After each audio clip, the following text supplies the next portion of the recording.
Olá pessoal, esse é o segundo vídeo que eu estou gravando sobre estudo por questões, que foi o método que eu apliquei nos meus estudos para a Secretaria Municipal de Saúde de Boa Vista, a Censa.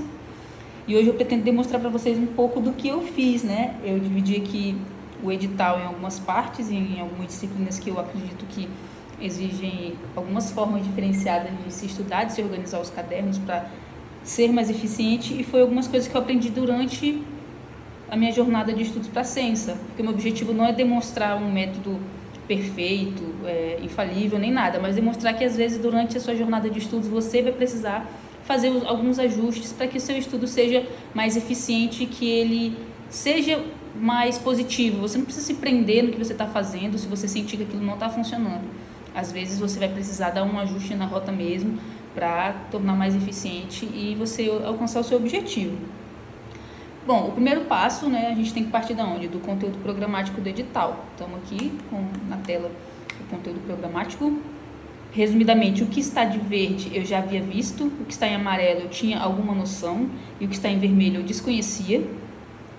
Então eu vou por partes aqui, tentar falar rapidamente para não me prender tanto aqui no conteúdo programático. Português, eu já fechei o conteúdo de português há muito tempo, é uma disciplina que eu já estudo há bastante tempo. Porém, para a Sebrasp existe uma cobrança diferente, ela tem um jeito de cobrar, então eu não poderia deixar de lado, até porque eram 20 questões e como tinha uma cobrança específica da Sebrasp, né, com português, eu precisava entender como a banca pensa e como a banca cobra, porque no estudo por questões você precisa chegar num ponto que você sabe o que o examinador está te pedindo, você está adivinhando que tem uma pegadinha ali, que ele quer que você perceba alguma coisa, então você tem que atingir esse ponto de capacidade de perceber isso. Então, português sempre esteve no meu ciclo de estudos constantemente, porque eu precisava entender como o avaliador da Sebrasp cobrava a língua portuguesa. Ética e legislação na administração pública é um tópico que eu não me preocupei, primeiramente porque eram 10 questões distribuídas em várias leis, ou seja, o custo-benefício de você ler várias leis e de estar por dentro de vários tópicos aqui não é tão alto assim. Então, ok, é uma coisa que eu poderia deixar para depois, tanto que eu só fui resolver já acho que nos últimos 20 dias antes da prova, começar a olhar, né? Eu já tinha lido as leis no começo, para ter ter um corpo ali do que era aquilo, mas resolução de questões deixei só para depois. É um tópico que eu não me preocupo quando eu estudo para concurso. Eu acho que é positivo que você não se preocupe desde o começo, porque legislação é ler a lei e responder a questão, é isso. Não tem mais o que fazer, então é uma coisa que é só fazer aquilo, ler a lei e responde as questões que você vai aprender. Geralmente não tem pegadinha, não tem nada do tipo, é a lei purinha que eles cobram. Tá, atualidades é um tópico que, assim, eu não estudo atualidades, eu sou uma pessoa que eu me considero muito informada, eu sou formada em história, e então eu estou sempre por dentro dos tópicos relevantes. Eu gosto de ver jornal, eu ouço podcast sobre geopolítica, sobre política, sobre cultura, então é uma coisa que pra mim eu já sei, e assim, eu te aconselho que você busque, né, tá sempre estudando essas coisas, acompanhando o noticiário, procurando informação, para que você não precise pegar na reta final de um edital e ficar assistindo vídeos e vídeos sobre tópicos relevantes das coisas que aconteceram no último ano, entende? Até porque às vezes podem ser cobradas coisas até mais para trás, então é bom você estar sempre informado, isso vai te tornar também uma pessoa melhor, uma pessoa mais interessante, uma pessoa mais inteligente. Aí a gente vai para informática, que é um tópico que eram apenas 5 questões, mas que eu continuei estudando bastante, porque os concursos que eu almejo no futuro cobram informática, então eu não tirei do meu conteúdo, eu mantive, mesmo para essa prova sendo um peso menor, apenas 5 questões de peso 1. O que está em verde eu já havia visto estudando antes, o que está em vermelho eu nunca havia feito questões, mas eu cresci com o computador em casa, então eu meio que sei como é um sistema operacional, eu sei mexer no Word, no Excel, no slide lá que faz slides, lá que eu esqueci o nome, no PowerPoint. Então eu já tinha familiaridade.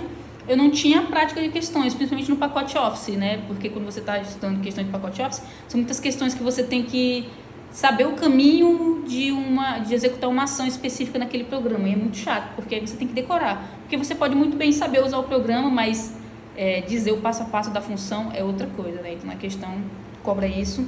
E para mim, existe um jeito específico de estudar informática, mas eu vou chegar lá, vamos continuar. É a parte mais importante do edital, que é a parte específica, que eu divido em algumas áreas, né? Assim, grandes áreas, que é matemática e as outras disciplinas. O jeito que eu estudei matemática e o jeito que eu estudei as outras disciplinas é diferente, porque matemática é o meu calcanhar de Aquiles, era o que eu tinha mais dificuldade, então ia me demandar uma atenção muito maior e um estudo mesmo, que depois da questão eu teria que ir para a teoria. Os outros tópicos aqui, inclusive os que eu conhecia, os que eu desconhecia, os que eu conhecia mais ou menos, eu sabia que eu poderia aplicar a mesma regra de estudo para eles todos, que é montar um grande caderno, hierarquizado dentro dos assuntos mais relevantes para os menos relevantes, e dentro de cada assunto, da mais fácil para mais difícil. É assim que eu organizo meus cadernos, mas vai chegar um momento que eu vou mostrar para vocês como é que eu faço isso. Então, daqui é onde eu teria que gastar mais energia e que seria demandada de mim muito mais energia, era a matemática. Então, agora vamos para a minha planilha. Minha planilhazinha de estudos aqui, da Sensa. Vou tentar falar rapidamente dela, não me alongar muito. Basicamente, a minha planilha eu divido aqui a coluna com as disciplinas, uma com os conteúdos, né? Esses conteúdos são referentes aos cadernos que eu vou fazer. E eu tenho 3 colunas aqui de diagnóstico, revisão 3D, que é de 3 dias, e revisão 10D, que é revisão de 10 dias. 3 dias em relação ao diagnóstico, 10 dias em relação ao diagnóstico. Por quê? Porque para estudo por questões, você vai fazer a mesma questão algumas vezes. A primeira vez, nessa primeira coluna, toda vez que eu fiz as questões aqui, nessa parte, não me importa se eu errava. Tanto que vocês vão ver que existe aqui, né, um índice de erros maiores. Tudo bem, não me importa, não importa você errar. O nosso cérebro, quando a gente erra, ele dá um gatilho na gente que ele faz a gente ficar com, vou colocar essas palavras, uma raivinha por ter errado. Então, a chance de você errar aquilo de novo é difícil. É tipo quando a gente se magoa com alguma coisa e a gente guarda no coração. É mais ou menos nesse rumo.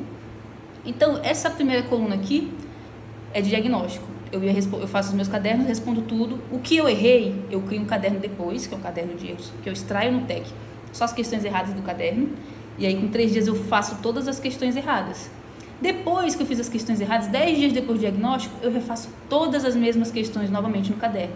E o meu objetivo é que quando eu chego nesse 10D aqui, o meu índice de acerto ele já esteja para cima de 80%. Ele não pode estar abaixo. Entendeu? Vamos supor ali 80% de acerto. E após esses 10 dias, eu ainda vou fazer esses cadernos várias vezes. Tem cadernos aqui que eu cheguei a fazer, eu acho que umas 6 vezes o caderno, né? Assim, que eu fiz o ciclo, então 3 vezes. Eu fiz no diagnóstico inteiro, fiz no 10D inteiro, aí fiz novamente inteiro, aí fiz 20 dias inteiro, depois fiz novamente inteiro, depois fiz de novo inteiro. Ou seja, tem questões aqui que eu respondi 6 vezes, cadernos que eu respondi 6 vezes, e tá tudo certo, porque vocês vão ver que vai avançando aqui na tabela, e ela vai ficando mais verdinha no final. O objetivo é que no final fique tudo verdinho aqui. Eu tenho questões com 98% de acerto, sabe assim, 100% de acerto, 99% de acerto em 142 questões, ou seja, aqui eu errei só uma questão aqui no final em constitucional.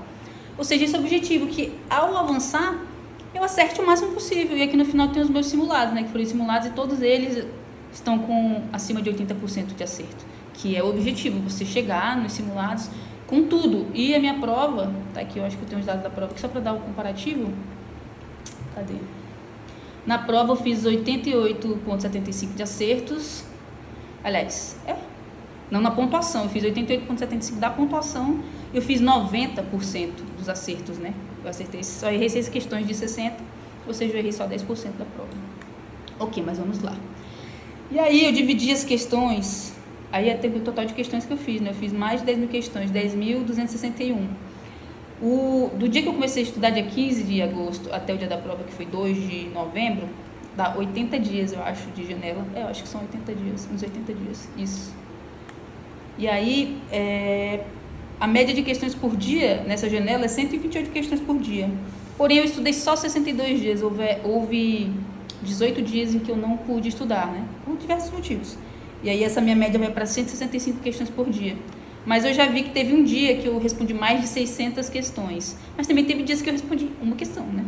Mas teve dias que eu respondi mais de 600 questões de certo e errado da Sebrasp, cara. Assim, isso eu já estava no fluxo.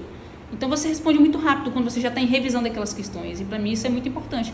Que você veja várias questões mesmo. Você tem que ver aquelas questões até você estar decorando elas, saber o que vai vir em sequência, porque quando vier na prova, você vai lembrar. Quando vier ali o texto parecidinho, falando coisas parecidas, conceitos parecidos, você vai lembrar das questões que você fez daquele assunto. Tá, agora a gente vai para os cadernos de questões. Cadê? Esses aqui são todos os meus cadernos. Eu já falei para vocês, acho, na aula passada, que eu fiz 144 cadernos, são todos aqui. Eles estão ordenados pela criação, então os mais recentes estão aqui na frente, né? Esses cadernos 00 são os cadernos que eu usei para elaborar os meus simulados. Por exemplo, em português aqui, se eu carregar o desempenho, eu respondi exatamente 200, porque eu elaborei 10 simulados e cada simulado tinha 20, então dá 200 questões. Ok, vamos para o próximo aqui, caderno, que foi a primeira coisa que eu percebi que eu deveria mudar. Porque se vocês verem nesse caderno aqui, bem aqui em cima está escrito, eu separei no começo e na planilha você vê isso, em cima, que eu fiz português, que é o de laranjadinho aqui, por tópicos do edital. Eu peguei o edital e fui separando os tópicos ali por área, porque eu senti que eu deveria fazer dessa forma no começo. Mas logo que eu comecei, eu vi que já estava errado. Só como eu já tinha organizado todos os cadernos, porque eu fiz assim, eu organizei a maioria dos cadernos, já estavam feitos, né? Só para eu fazer, eu não tinha me preocupado com fazer. Teve um dia que eu sentei e fiz vários cadernos, eu falei, agora você só vai fazendo essas questões. Só que eu já percebi um grande erro. Qual? Vou tentar mostrar para vocês aqui. Tá aqui, ó, caderno, deixa eu voltar para a primeira questão. Aqui. Tá aqui a questão, né? Pá, morfologia e classe de palavras. Li o textão, respondi a questão. Quando eu passar para a próxima questão, vai ser outro texto. E eu vou ter que responder essa questão. Para o próximo, a mesma coisa, outro texto, outra questão. Próximo, outro texto, outra questão. Você percebe que eu vou perder muito tempo lendo vários textos para essas questões separadas por assunto? Eu percebi que eu gastaria muito tempo lendo o texto, porque cada questão basicamente ia ser um texto novo. Então, o que eu percebi? Mas eu peguei esses cadernos por tópicos e eu fiz eles de qualquer forma. Eu falei, agora você fez, você vai fazer. Você vai sustentar. Tanto que eu sustentei eles e fiz todos eles, né? Mas logo que eu terminei eles, aí eu fiz um novo caderno. Cadê aqui? Novo caderno de língua portuguesa, com todas as questões de múltipla escolha de 2020 a 2025, né? E eu ordenei eles, deixa eu ver se está ordenado. Aqui, tá aqui, ó. Ordenado por concursos e provas. O que acontece quando você ordena por concursos e provas? Você vai fazer cada prova. Ou seja, a primeira questão que eu vou fazer aqui é esse texto. A segunda é o mesmo texto, a terceira é o mesmo texto. Porque as provas, geralmente, elas têm 1 ou 2 textos de apoio. Então, você ganha muito tempo na resolução de questões. Então, eu pegava e fazia algumas provas por dia de português, né? Então, assim, eu ganhava muito tempo. Então, é a dica que eu já dou. Quando você for estudar língua portuguesa, organize os seus cadernos por prova em língua portuguesa. Vai fazer muito mais sentido do que organizar por relevância de assunto, por assim dizer. Porque também é possível organizar o caderno de português por relevância de assunto, como eu organizo a maioria dos meus cadernos. Só que eu teria esse porém, de ter que ficar lendo e relendo vários textos diferentes durante a resolução. Então, eu acho que não é muito eficiente. A segunda coisa foi o caderno de matemática. Deixa eu passar aqui para vocês. Como é que eu fiz em matemática? Deixa eu voltar aqui para o primeiro tópico de matemática. Volta. Primeiro tópico aqui, né? Matemática eu organizei por relevância de assunto. Então, você consegue ver aqui os assuntos mais relevantes dentro da banca Sebrasp para nível médio, questões de múltipla escolha, que era a prova da ciência, né? A prova da ciência era isso. Peguei também de janela de 2020 a 2025. Aqui é a relevância de cada tópico. A análise combinatória era o que mais caía, depois juros compostos, que era um assunto que eu não sabia. A análise combinatória eu já tinha muita familiaridade, desde o Corpo de Bombeiros, desde quando eu estudava o Corpo de Bombeiros. Enfim, aí você segue assuntos aqui que vão ter só 1, 2 questões. E eu acho que eu já fiz uma limpa, que eu acho que tinham mais tópicos que eu retirei porque eu considerei que não era relevante no momento eu perder tempo nessas questões, porque eram vários assuntos difíceis com uma questão no caderno. Eu acho que eu já dei uma limpa nele aqui. Mas se você fizesse um filtro puro, ia ter alguns mais assuntos aqui. Mas enfim. Como é que eu fazia matemática? Matemática, se você olhar na minha tabela, eu tenho muitíssima dificuldade. E aí, quando eu comecei a fazer matemática, eu alternava junto com outras disciplinas. Eu fazia poucas questões por dia, tipo 19, 14, entendeu? 10 questões. E me sugava demais a minha cabeça, tipo assim, para matemática. Eu sou de humanas, cara, então eu tenho muita dificuldade. Eu sei que o meu calcanhar de Aquiles é o assunto que eu vou ter que me dedicar bastante. E ver que ficou uma bagunça aqui. Eu não consegui fazer as revisões de erros e, por conseguinte, não consegui fazer a revisão de 10 dias. Porque eu não consegui nem fechar o caderno, entendeu? Então, matemática é uma disciplina que, pra frente, eu vou dividir cadernos por temas, por assuntos. Porque vai fazer mais sentido para que eu tenha um controle da revisão, porque eu preciso manter essa revisão. Em matemática eu falhei nessa revisão. E já era uma disciplina que me cansava muito, eu estava falhando na revisão e eu estava começando a ficar preocupada com matemática. E aí teve um dia, vai ter uma sequência aqui de dias que eu peguei só matemática para fazer aqui, que é essa parte aqui, porque eu precisava fechar isso, cara. E quando eu fechei, depois eu peguei os os erros e fiz tudo. Fiz logo a revisão, inclusive essas questões aqui eu tinha que remover, elas estão somando lá nas 10 mil, mas mesmo assim eu vou ter que, acho que para dizer que eu fiz todas aquelas questões para trás, mas se eu remover elas mesmo assim vai ser mais de 10 mil questões, mas eu tenho que remover porque ela tá me dando uma estatística errada, enfim, olha aí, ó. Coisas que depois você olhando a sua tabelinha você vai percebendo, né? É bom você revisitar o que você fez e ir aprimorando sempre. E aí, quando eu fechei tudo, aí eu fiz as revisões de erros e depois eu fiz aqui a de 10 dias. Só que eu fiz durante vários dias, aqui eu botei aqui 10D, vários dias, porque eu não consegui também fazer num único dia a revisão de 117 questões. Muito difícil, quase impossível, porque é muito sugado. Só que eu passei a fazer um controle anotando no bloquinho, para não ficar bagunça na planilha. Então, matemática eu vou começar a organizar por assuntos nos próximos estudos, porque assim eu não vou bagunçar minha planilha, eu vou ter um controle mais eficiente, mais eficaz do estudo de matemática. E como é que eu fazia a matemática? Eu passava por tópicos, tá? Aqui o primeiro tópico, análise combinatória, eu respondi uma questão, aí eu aperto X, ele vai para o próximo tópico, que é juros compostos, aí fazia a próxima, aí depois o próximo tópico, ou seja, eu tentava fazer uma questão de cada tópico, eu tentava fazer 10, 15 questões por dia, porque assim eu via vários assuntos no mesmo dia, e matemática eu tinha muita dificuldade, muitos assuntos eu não conhecia, então eu precisava estar regularmente vendo aqueles assuntos diferentes ali e pegando o fundamento.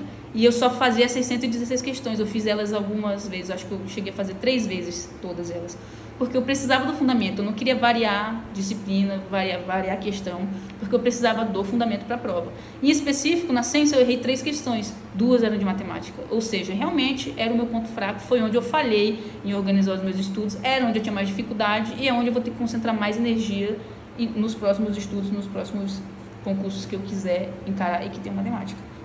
E aí, as outras disciplinas, eu faço uma organização parecida, que é o caderno aqui que eu vou dar de exemplo, o caderno de arquivologia.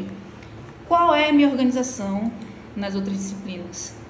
Organizar por relevância, não está organizado do jeito que eu faço, mas somente por assuntos.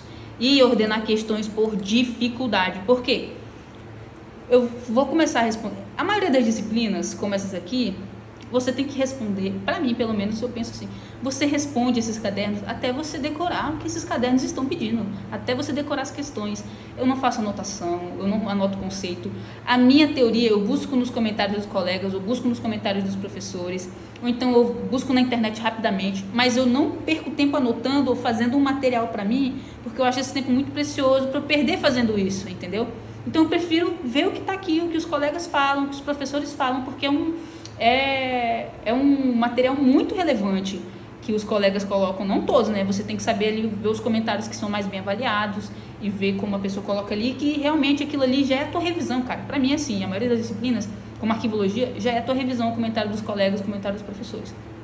Eu organizo por relevância de assunto, então, em arquivologia o que cai mais é definição e classificação do que é um documento, depois preservação, princípio, teoria arquivística. Tu vê que esses 3 tópicos aqui, eles têm quase 30%, esses 3 tópicos são quase 30% de uma prova de arquivologia, ou seja, é aqui que você vai jogar a sua concentração, o seu esforço nesses primeiros tópicos. Por isso que eu coloco por relevância de assunto, porque eu quando vou resolver um caderno desse, eu vou resolver ele inteiro. Ele tem quantas questões, esse caderno? Cadê aqui? 210 questões. Se eu pego arquivologia, você pode ver na minha planilha, eu pego ele e termino no mesmo dia, eu vou terminar essas 200 questões. No começo do caderno, meu cérebro está tranquilo, está descansado e está com energia para focar no que mais cai, que são os assuntos mais relevantes. E dentro dos assuntos mais relevantes, deixa eu para a primeira questão aqui. E dentro dos assuntos mais relevantes, por exemplo, aqui esse definição e classificação de documentos, eu parto, essa primeira questão é mais fácil. A última questão dentro desse tópico, deixa eu ir para o próximo tópico e voltar uma questão. A última questão dentro desse tópico é a questão mais difícil, ou seja, dentro daquele assunto eu vou avançando, né, na dificuldade das questões e me preparando até a última questão, tanto que nela aqui eu errei. Deixa eu ver aqui quantas vezes eu errei essa questão. Eu errei a primeira vez, mas todas as outras que eu fiz, eu acertei. Ou seja, eu tive um bom desempenho. Mas eu sei que tem questões que todas elas estão vermelho. Aqui, todas elas eu errei todas as vezes. Que depois, se eu quiser fazer um estudo para refinar mesmo essa disciplina de arquivologia, se um dia eu precisar no concurso, são essas questões que eu errei mesmo, que eu vou pegar ali e ver por que eu errei. Tipo, é um gabarito que as pessoas discordam da banca, é uma pegadinha, e é ali que eu vou aprofundar o meu estudo e talvez até fazer um material de estudo, se eu quiser mesmo assim refinar aquilo, que é pegar um caderno de erros mesmo, fazer no Word bonitinho, colocar ali, talvez seja ali, com essas questões que eu erro bastante que eu vou fazer, mas a primeira vez que eu fiz, eu errei. Mas nas outras vezes que eu fiz, que são essas outras resoluções, porque esse caderno aqui é da primeira vez que eu fiz, todas elas eu acertei, porque eu entendi, entendeu? E esse é o objetivo, é que você entenda. que você pega, que quando você lê, você vai entender o que está querendo dizer a questão, você já viu tanto. Aí você pega o comentário do colega aqui, tá aqui, ó, até eu sempre elenco, avalio os comentários dos colegas, né? Tá aqui, ó, classificação, assunto é exceção, função é a regra. Aí, tá aqui, entendeu? Assim, tipo, pronto, você entende, vê os comentários dos outros colegas e aprofunda, vê o comentário aqui da teoria. Aqui esse não tem comentário do professor, mas se tivesse eu olharia também. Enfim, a maioria das disciplinas eu faço assim, eu respondo esse caderno infinitamente. Eu estou dando exemplo de arquivologia, bora ver aqui na planilha, dá uma olhadinha.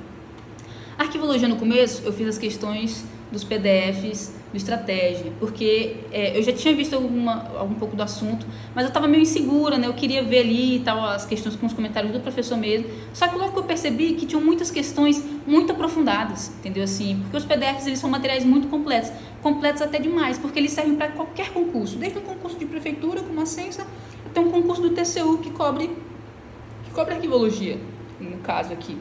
Ou seja, você vai ver no PDF muitos assuntos que você não vai usar na sua prova. Você vai estar ocupando espaço na sua cabeça com conteúdo que não vai te servir. Mas eu fiz todos os cadernos uma vez de arquivologia lá. Então vamos dizer que nessa primeira vez que eu fiz arquivologia, eu fiz o diagnóstico, fiz a revisão de erros e fiz a revisão 10 dias. Depois que eu terminei tudo, porque eu tinha organizado vários cadernos, como eu falei pra vocês já, né, deixei pronto, eu marquei uma linha aqui pra mostrar quando meio que eu comecei de novo. Aí eu refiz um caderno de arquivologia, que é aquele que eu mostrei pra vocês aqui. Refiz ele, com 202 questões, no dia 19/9, ou seja, quase um pouco mais de um mês depois que eu tinha começado a estudar. E aí eu fiz de novo ele, fiz os erros, você vê que eu tava com um nível de erro até aqui alto.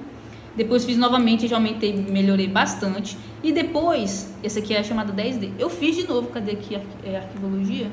Depois eu fiz de novo aqui, ó, arquivologia, que é o XD20, que foi 20 dias depois da vez que eu fiz a primeira vez o caderno. Aí fiz os erros e fiz novamente, ou seja, eu fiz 1, 2, 3, 4, 5, 6 vezes essa disciplina de arquivologia, né? Esse ciclo completo de várias questões. Fiz 6 vezes. E é isso, eu fiz a mesma coisa com a administração de materiais. A administração de recursos humanos e gestão de pessoas foi meio difícil porque alguns tópicos eu não achava nos filtros do TEC. Então eu mantive alguns PDFs até o final, esses 3 PDFs aqui de relações humanas e 3 PDFs de recursos humanos, porque eu não achava nos filtros do TEC. Mas eu percebia que tinha assuntos nos PDFs que não cobrava na Sebrasp. Por exemplo, em algumas dessas aqui, tinha um assunto que cobrava viés de avaliação, né? E falava muito no PDF sobre o efeito halo, que é quando você pega uma característica boa ou ruim de uma pessoa e generaliza, tipo, a pessoa se veste mal, então ela é uma má funcionária, então a pessoa é bonita e ela é uma pessoa inteligente. Não tem nada a ver, mas a gente tem vieses e a gente, né, às vezes faz isso. Isso não caiu nenhuma vez nos meus filtros da Sebrasp. Porém, quando eu fui fazer os simulados, porque os simulados que eu fiz aqui, como eu já tinha feito Sebrasp até o infinito, muitos simulados eu fiz com questões da FGV e FCC. Na FCC caía demais esse efeito halo. Só que eu não ia fazer uma prova da FCC. Pode ser que a Sebrasp inovasse e cobrasse efeito halo, mas ela não tinha feito isso antes, entendeu? Então, foi uma informação que eu absorvi, mas que eu não precisaria ter absorvido, né? Pensando assim, uma pessoa que precisa blocar o que ela está estudando e otimizar os seus estudos, não precisava, entendeu? Mas tudo bem, eu tinha tempo, tinha disposição, eu fiz. Mas se eu fosse uma pessoa iniciante hoje, eu faria de outra forma. E a próxima aula eu pretendo fazer isso. Pretendo mostrar como eu organizaria os meus cadernos de estudo se eu fosse uma pessoa iniciante estudando para a Ciência. Porque eu fiz mais de 10 mil questões. Mas para uma pessoa passar na Ciência, ela não precisa fazer 10 mil questões, entendeu? Eu fiz 10 mil questões e peguei primeiro lugar. Porque eu queria pegar primeiro lugar. Eu não estou dizendo que eu tinha certeza que eu ia pegar primeiro lugar, mas eu conversava com alguns amigos que, cara, eu estou estudando para esse concurso para pegar primeiro lugar. Eu quero ficar nas cabeças, eu quero ir para pegar primeiro lugar, eu estou colocando minha energia nisso, porque eu quero testar se isso funciona e se isso vai dar certo. E graças a Deus deu certo, né? Foi muito eficiente o estudo por questões e eu estou muito feliz com o resultado. Vou aprimorar isso. Essa minha tabela aqui, já aprimorei ela, já tem um outro modelo dela mais ajustado. E estudar para concursos é isso. Durante o estudo você tem que se avaliar, ver como você melhora, onde você tem que melhorar, não só no estudo por questões, mas na sua organização. Porque a organização, uma planilha dessa aqui, é o que vai direcionar os seus estudos. E assim, é porque o vídeo já está ficando longo. Mas eu todo dia, quando eu encerrava o que eu ia estudar, eu já lançava a datinha do próximo dia, botava o caderninho bonitinho, já vi o que eu ia fazer de revisão, eu já deixava pronto para outro dia eu só sentar e fazer. Se eu terminasse muito cedo e eu sentia que eu tinha disposição, aí eu colocava novamente o que eu queria fazer e já fazia alguma coisa, mas sempre deixava para outro dia pronto o que eu ia fazer, pronto o que eu queria fazer, para não perder tempo e energia mental me preocupando em como fazer. Ou seja, grande parte dos seus estudos é ter uma organização numa tabela, saber o que você vai fazer e não sentir que você está correndo atrás do edital. Você tem que pegar o edital e deixar ele pronto para você na sua mesa. Você não tem que correr atrás do edital e correr atrás do que você tem que fazer. Recapitulando, algumas disciplinas requerem a organização de cadernos de maneira diferente, pelas características da própria disciplina. A maioria das disciplinas você tem que estudar pela relevância do assunto e avançando dentro de cada assunto, da mais fácil para mais difícil, porque assim você vai progredir. E quando você encontra os erros, quando você for fazer essa coluna de revisão 3D aqui, é onde você vai parar da questão e vai ver a teoria. Porque o estudo por questões é isso, ele não elimina a teoria. Você vai ver teoria, só que você não vai pegar a teoria e partir para as questões. Você vai pegar as questões e vai aí sim para a teoria, porque é a tua banca e o teu edital que vai dizer o que você precisa estudar. Em vez de você abraçar o mundo num PDF gigantesco que fala tudo o que foi cobrado sobre aquela disciplina no mundo dos concursos, e aí você usar só 10% daquilo porque a sua banca é uma e o seu edital é um, com vários recortes de nível de dificuldade, você vai para suas questões filtradas e organizadas de acordo com a sua prova, com o seu concurso, com a sua banca, e aí sim você parte para as questões. É um jeito muito mais eficiente, onde você ganha tempo, você descansa a sua mente, você não se sobrecarrega com conteúdos que não vão fazer sentido para você ser aprovado no concurso. Porque ser aprovado no concurso público não é saber mais, é acertar questões e acertar as questões da sua prova. Você tem que ser objetivo, você tem que ser direcionado para o seu objetivo, que é aquela prova, que é a sua meta, que é aquele dia daquela prova, daquele edital que você se preparou. Então, eu acho que eu já falei o suficiente, já demonstrei bastante coisa aqui. Eu espero que tenha sido positivo para vocês. Como eu já disse, no próximo vídeo eu vou montar cadernos. Não vou montar de todos os assuntos, eu vou pegar, aqui como eu falei, vou pegar os principais assuntos, matemática, português, que são diferentes a forma de estudar, as outras disciplinas de forma geral, e vou demonstrar para vocês como é que eu montaria cadernos. Legislação, eu não falei, mas é porque, como eu disse, gente, legislação é fazer questão e ler lei. Eu também montava dessa forma os cadernos, né, quando eu cheguei no momento de montar. De assunto, a relevância de assunto primeiro o assunto mais relevante, da mais fácil para mais difícil. E é isso, na primeira vez que eu fizer, não me importa se eu erre, posso errar, ter 30% de acerto. Na revisão eu vou ajustar isso e quando eu ver de novo, eu vou melhorar. E assim por diante, toda vez que você ver aquela questão de novo, você vai melhorar. E você vai avançar nos seus estudos. Eu espero que tenha feito sentido para vocês, que o vídeo eu tenha trazido conhecimento de relevância, que eu não tenha enrolado, nem falado muita besteira. Essas são as minhas percepções com base nos meus estudos. E é isso, gente. Obrigado, viu? Qualquer sugestão, elogios, críticas construtivas, deixa um comentário, manda uma mensagem pra gente. A gente tá aberto a ouvir e a aprender também, tá? Tchau, tchau.